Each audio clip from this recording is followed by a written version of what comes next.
You will hear a number of different recordings, and you'll have to answer questions on what you hear. There will be time for you to read the instructions and questions, and you'll have a chance to check your work. All the recordings will be played once only. The test is in 4 sections. At the end of the test, you will be given 10 minutes to transfer your answers to an answer sheet. Now turn to Section 1. Section 1. You will hear a conversation between a customer and a salesman at a car showroom. First, you have some time to look at questions 1 to 4.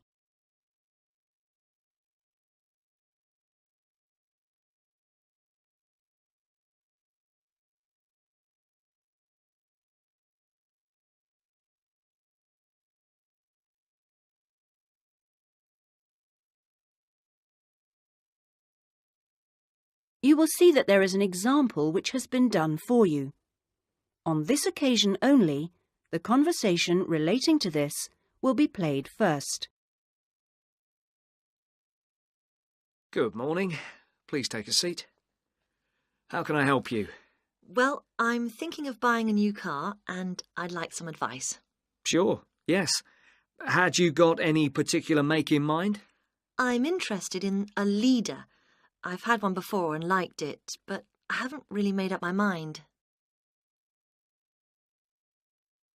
The customer states that she is interested in a leader, so leader has been written in the space. Now we shall begin. You should answer the questions as you listen, because you will not hear the recording a second time. Listen carefully and answer questions 1 to 4. Good morning.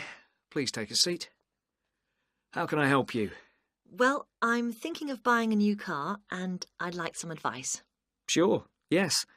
Had you got any particular make in mind? I'm interested in a leader.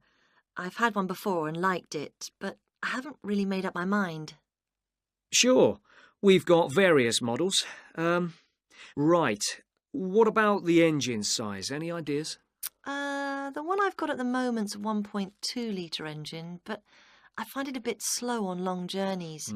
I'd like a bit more power this time. A 1.4 should do. I don't think I need a 1.6 or anything. Right. Well, I think the model you're looking at is the Max. Here's a picture. Oh, yes. Have you got one in? Yes, I'll take you to have a look at it in a minute. I'll just get a few more details. Is there anything else to do with the engine? What kind of gear change do you want? I presume you want a manual. I'd want automatic. I've never driven a car with manual gears. Right. Well now, here's the colour chart for the Max. Have you given that any thought? This blue's very popular at the moment. Yes, it is nice. I like blue. What's it called? Royal? Yes. But actually, I think I prefer this lighter shade here. Sky. Yes, that's popular too. I think I'll go for that. You might have to wait a week or so for that colour, but I assume that'll be okay. Oh, yes, fine. Well, we can go outside and you can have a good look at one, and perhaps take it out. But first, can I just ask you about finance? The cash price is going to be somewhere in the region of 7,500. How would you like to pay? Are you in a position to pay cash, or would you need credit? I'd like credit, provided the terms are reasonable. Well, you can discuss that with my colleague in a moment. We have various arrangements. And would you be interested in us taking your present car as part exchange? Yes. OK, fine. So I'll just need some details from you and then we can do a valuation. Is that OK? Fine, yes. Before you hear the rest of the conversation, you have some time to look at questions 5 to 10.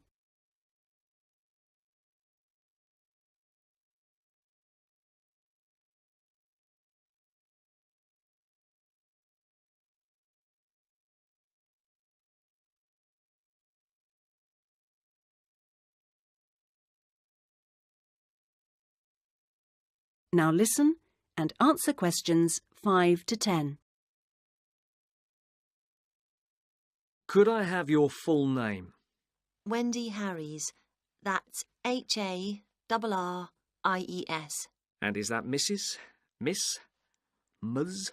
It's Doctor, actually. Oh, right. And your address? 20 Green Banks. Is that green spelled as in the colour? Yes, that's right. OK. Alton. Is that Olton? Not quite. It begins with an A, not an O. Oh, yes, that's in Hampshire, isn't it? That's right. And do you know your postcode? Yes, it's GU8 9EW. Do you have a daytime phone number? Well, I work at the hospital, but it's a bit difficult to get hold of me. I can give you a number just for messages, and then I'll get back to you when I can. Is that okay? That's fine. It's 0798 257 643. Fine. And about the car you have now, what make is it? It's a Conti. Do you know the year or the model name? I think it's 1996, and it's called a Lion, like the animal. Then it must be 1994, because they brought out the Fox after that. Oh, right, yes. Mileage, roughly? I'm not sure. I know it's less than 70,000. OK. What colour is it? It's grey, metallic grey. Right. And one last thing. What sort of condition would you say it's in? I'd probably describe it as reasonable. Do you need to see it? It's parked outside. Not at the moment, no. Perhaps you could call in one day next week. That is the end of section 1. You now have half a minute to check your answers.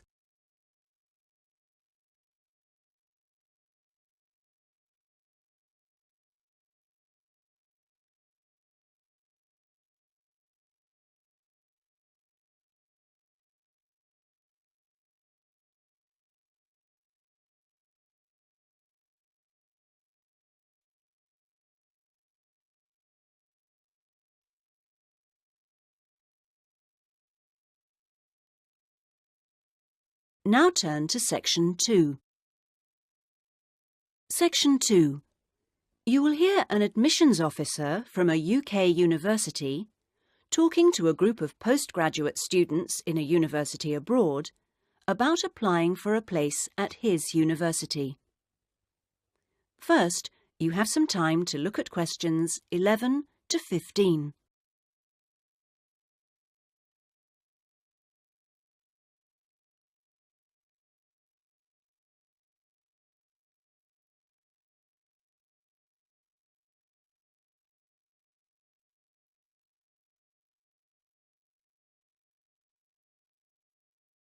Now listen carefully and answer questions 11 to 15. As I said earlier, there is, I think, at Rexford an excellent combination of physical and geographical advantages, as well as having a rural setting and still being close to central London. Something that will certainly be of interest to you is that Rexford is just 35 minutes from London Airport.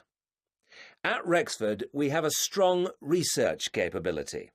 We came 7th out of 101 universities in last year's research assessment, carried out by a government body, and did particularly well in your particular subjects, engineering and science. Actually, we got a top research grade of 5 for engineering, geography and computer sciences.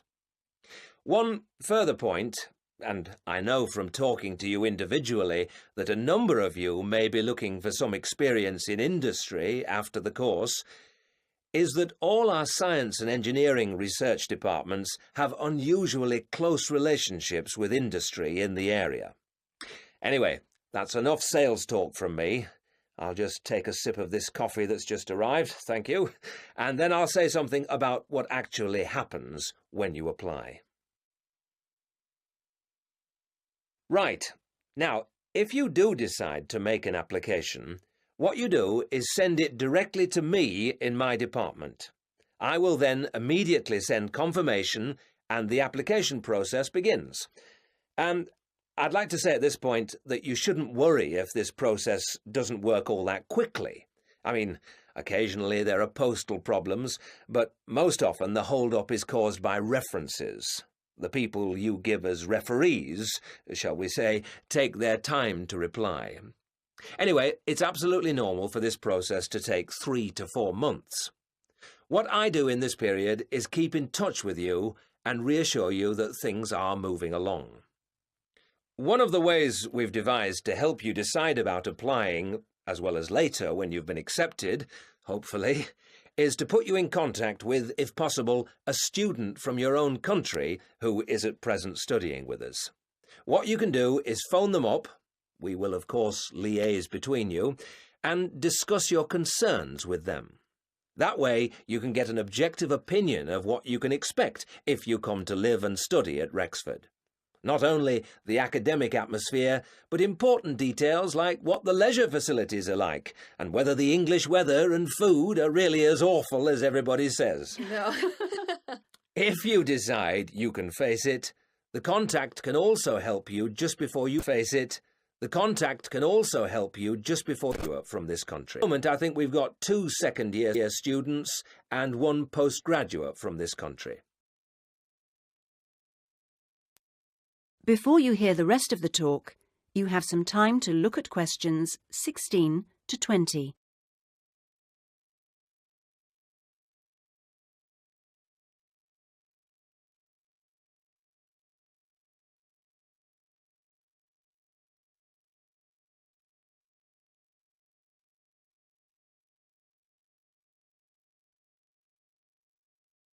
Now listen and answer questions 16 to 20. Now, to move on to the other concerns you expressed earlier. At a UK university, and at a time when you will be separated from your normal surroundings, and learning is the norm, which takes most students a while to adjust to, and at a time when you will be separated from your normal surroundings, and in most cases your family. This can be a difficult time. But remember that something like 25% of our student body are international students like yourselves, and that there are several organisations in the university and city whose main purpose is to offer help and ensure that your time with us is enjoyable and useful. 1 or 2 of you touched on the subject of accommodation earlier, so I'll just add a few points. It is the university's policy to give priority in the allocation of residence places to 3 categories, and those are visiting students, exchange students, and new postgraduate students. However, demand exceeds supply, so there is still a need to put your name down early for campus accommodation, particularly if your family is accompanying you. This means that the earlier you decide whether you want to study with us, and so get the procedure moving, the better it will be for everybody. Yes? What if you would prefer to live outside the university? If you're planning to live off campus, you've got to sort things out even earlier. As with everything in short supply, the good accommodation gets snapped up months before the beginning of term. In other words, if you're starting in October, you need to be thinking about it in June, or at the very latest July. So you do need to think very carefully about what you need, how much you can afford to pay well in advance. What you can't do is leave it until a few days before the start of term. The agencies in town are pretty good. It's just a matter of contacting them in good time. Of course, we have a full-time accommodation officer available to help all students. She'll get in touch with you when you're accepted. She's got plenty of contacts in the town and will deal with the agencies on your behalf. 1 or 2 of you asked me earlier about your level of spoken English. Obviously, most of you have already achieved a lot. I wish I could speak your language half as well. Having said that, though, I'm afraid the lecturers will make little or no allowance for the presence of non-native speakers in the audience. So anything you can do to improve your spoken English, even beyond the pretty high levels most of you have already reached, will help make your stay with us that bit more fun for you. Some extra practice before you arrive is worth more than, for example, private lessons afterwards when you won't really have time. Oh, And one last thing before I invite further questions. It's very important that you always...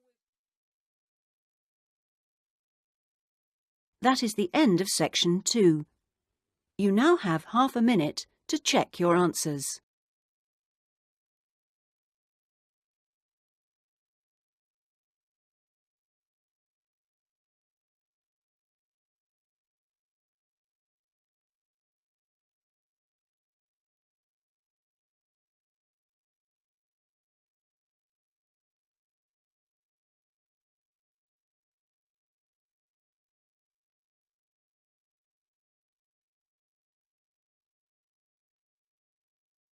Now turn to section 3. Section 3. You will hear two friends discussing a course they have just done. First, you have some time to look at questions 21 to 27.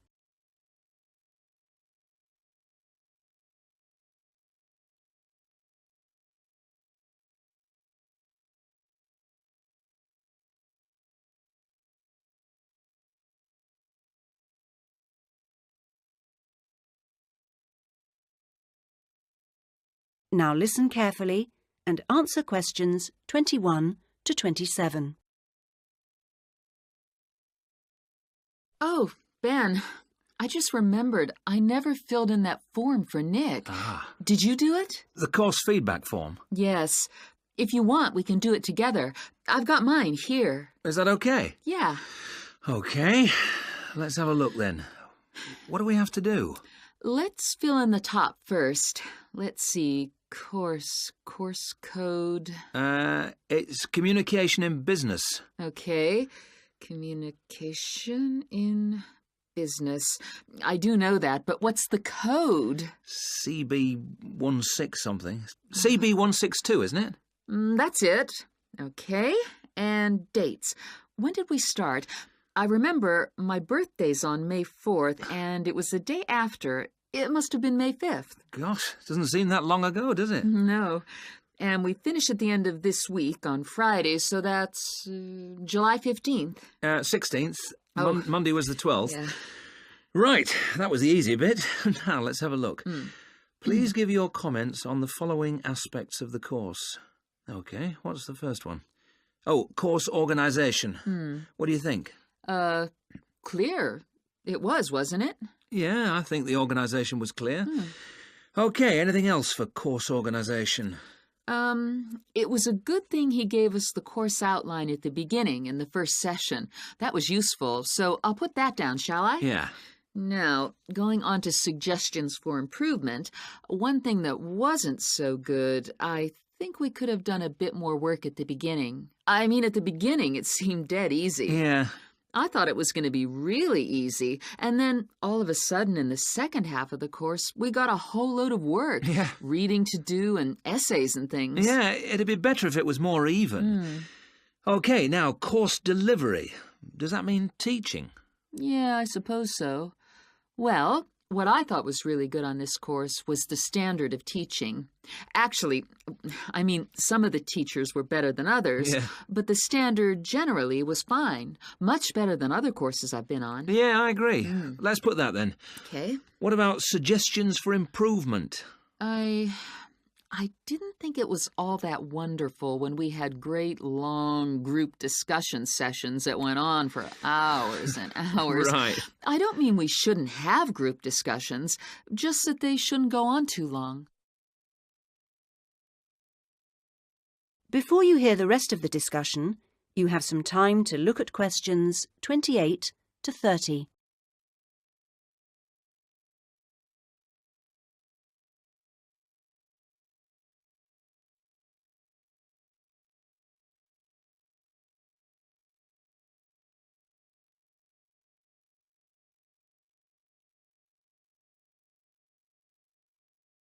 Now listen and answer questions 28 to 30. Now, on to materials and equipment. Oh, now, what was good about some sessions was the handouts. Yes, I thought all the handouts were good, actually, and some were great, with website addresses and everything. One problem, though, with materials was the key texts. Yes, there just weren't enough copies on reserve in the library. And if you can't get the key text before the session, how are you supposed to do the reading? Yeah. And not enough computers. You have to wait ages to get one. OK, testing and evaluation. Well, I don't know. It's hard to say until we've got our written assignments back. Oh, don't talk about it. I only got mine in yesterday. It was a real struggle. Oh, I hate to think what mark I'll get. Yeah, but at least we've done the oral presentation. I thought that was good, the way I got my feedback really quickly. Yes, it was. And I liked the way we knew what would be evaluated on. We knew the criteria, so we knew we had to think about clarity, organization, and so on. Yeah, but I'm not so sure about the written work. One thing, I think, is that there's just too much. It's really stressful. Oh, yes, I'd agree.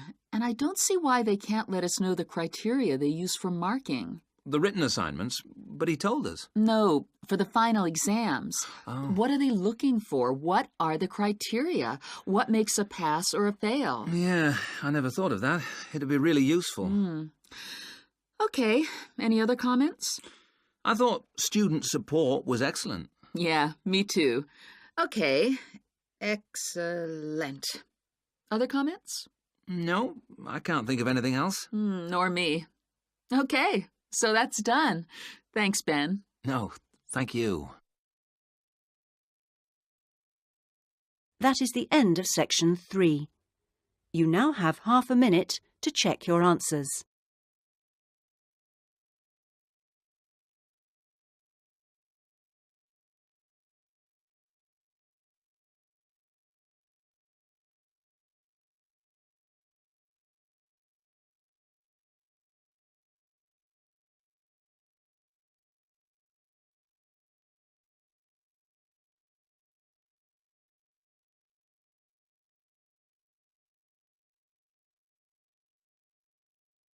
Now turn to section 4.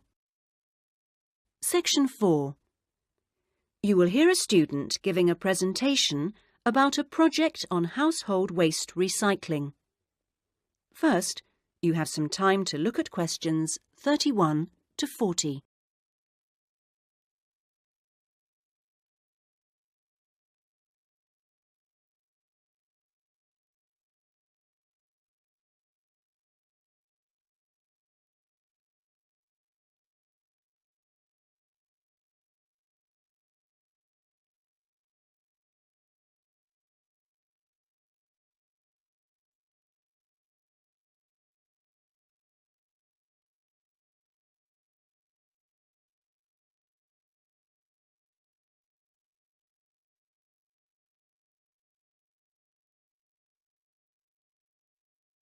Now listen carefully and answer questions 31 to 40. Well, my group has been doing a project on how household waste is recycled in Britain. We were quite shocked to discover that only 9% of people here in the UK make an effort to recycle their household waste. This is a lower figure than in most other European countries, and needs to increase dramatically in the next few years if the government is going to meet its recycling targets. The agreed targets for the UK mean that by 2008 we must reduce our carbon dioxide emissions by 12.5% compared with 1990. And recycling can help to achieve that goal in two main ways. The production of recycled glass and paper uses much less energy than producing them from virgin materials, and also recycling reduces greenhouse gas emissions from landfill sites and incineration plants. As part of our project, we carried out a survey of people in the street, and the thing that came up over and over again is that people don't think it's easy enough to recycle their waste. One problem is that there aren't enough drop-off sites. That is, the places where the public are supposed to take their waste. We also discovered that waste that's collected from householders is taken to places called bring banks for sorting and baling into loads. One problem here is taking out everything that shouldn't have been placed in the recycling containers. People put all sorts of things into bottle banks, like plastic bags and even broken umbrellas. All this has to be removed by hand. Another difficulty is that toughened glass used for cooking doesn't fully melt at the temperature required for other glass, and so that also has to be picked out by hand. Glass is easy to recycle because it can be reused over and over again without becoming weaker. 2 million tons of glass is thrown away each year. That is 7 billion bottles and jars.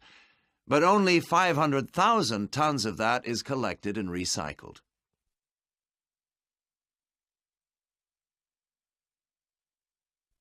Oddly enough, half the glass that's collected is green, and a lot of that is imported, so more green glass is recycled than the UK needs. As a result, new uses are being developed for recycled glass, particularly green glass.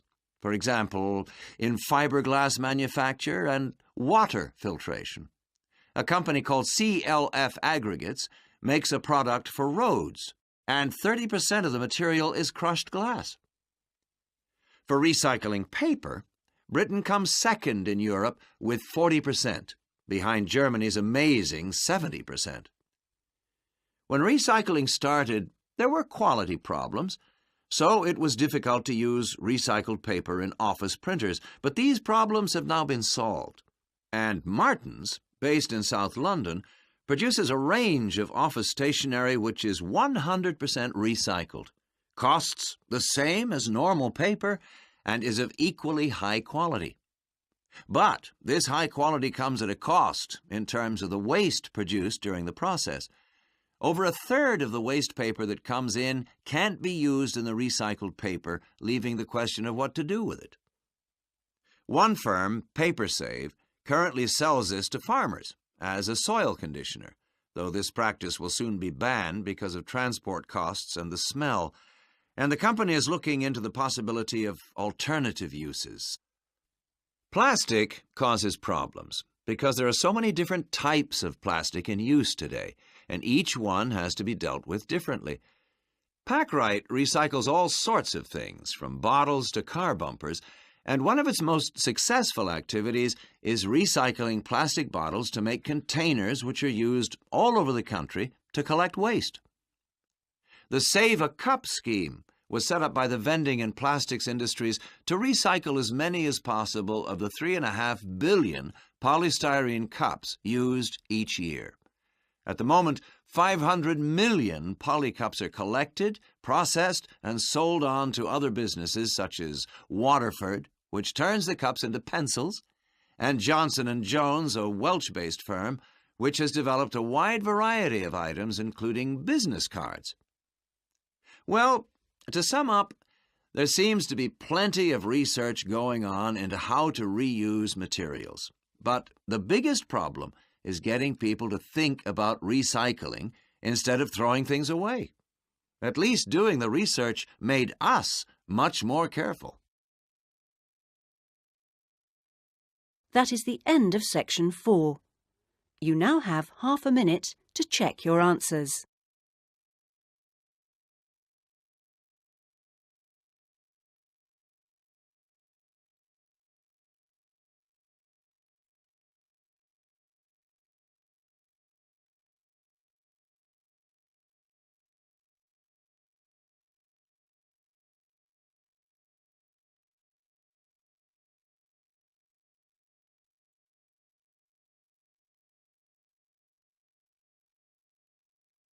That is the end of the listening test.